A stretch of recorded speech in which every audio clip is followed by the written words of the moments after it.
Well, I have three. I think that it's time that we do an efficiency evaluation of the city. I think it's time to bring in people that are experts in how things work at the municipal level and see if we're doing things in the most effective fashion that we can. That doesn't necessarily mean that there's going to be downsizing, but I think there may be more effective ways to get bang for our buck. On a lesser level, there's two issues that have been bothering me that I would like addressed. One is snow plowing in the city. I have friends that live in northern cities where there's a great deal more snow, and my understanding is they've outfitted the snow plows there, that they're able to lift the greater shovel when they're going past the driveway so that you don't have a berm. And if we're trying to encourage people to drive smaller cars, to have less of an environmental footprint, I think we've got to take steps like that at the municipal level to make it practical to have a smaller car. My third issue is I'm distressed at the shift that we've had in what is recyclable. I don't think it was ever on the table that our recycling program was going to be cost recovery or efficient or pay for itself. But people were trained and they've come on board that they're going to the trouble of sorting the stuff and having it picked up. With the change of the provider that we've got, there's a lot of things that are now entering the landfill that weren't entering before. And if as a city we've made a decision that we want to minimize what we're putting into the landfill, I think we've got to look at other options. Maybe we need a third pickup to deal with the items that are no longer accepted by the current provider. But I think we have to strike quickly or people are going to get back in the habit of garbaging the stuff that they can't put in the recycling bin now.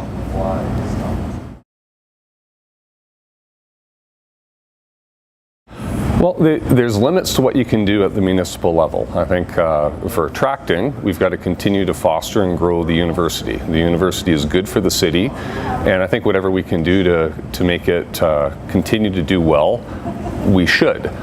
For retaining, what the city's got to do is whatever it can to cultivate economic activity that's going to provide jobs for the people that want to live here. My cohort that graduated in '89 from high school, many of my peers have come back but had to leave. They had to go because there was no job that they could take right out of school that would allow them to raise a family and to live in the place that they grew up. And about the best thing that the city could do is try to bring in jobs, try to bring in business, try to have moderate controlled growth, and that's the only way we're going to give our kids a chance to live here.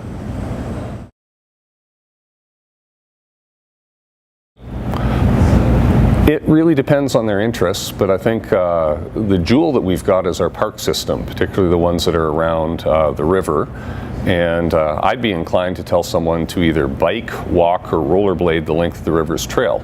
And I think there's very few cities that have anything comparable to that.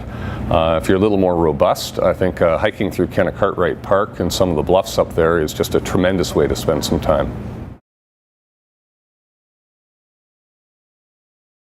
That again goes back to the service levels of maintaining the roads in the winter.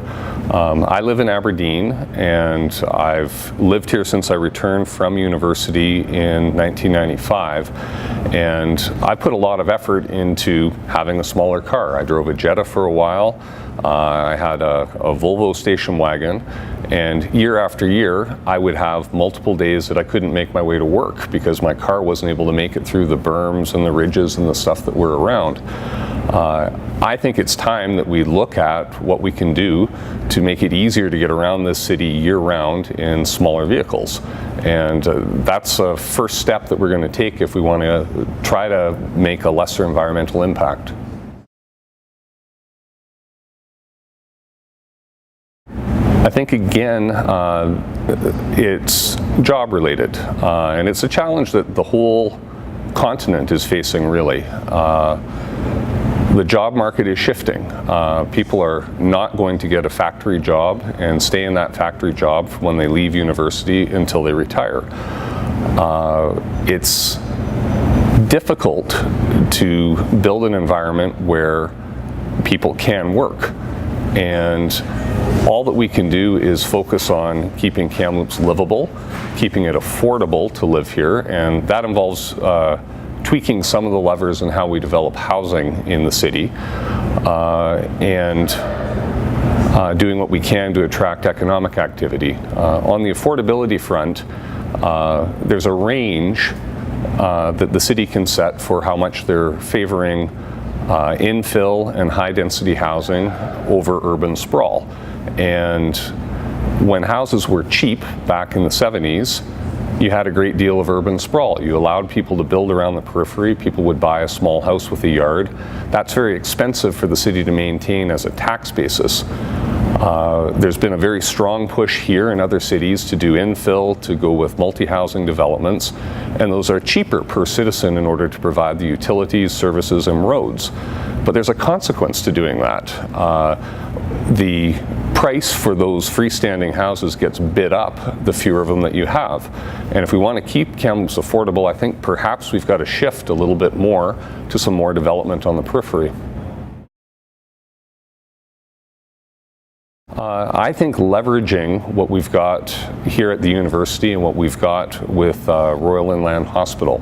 Those are two of our largest employers in the city. They're low polluters, and they're bringing high-paying jobs into the city. And I think whatever we can do to cultivate those expanding and to make sure that we are a center for whatever we can be a center for is a way with very little pain that we can provide high-income paying jobs for the city. I would have to say raising my two girls. I have a 14-year-old daughter and a 12-year-old daughter, and both of them are doing very well, and I'm pleased that I've been able to parent them and to raise them in a great place like Kamloops.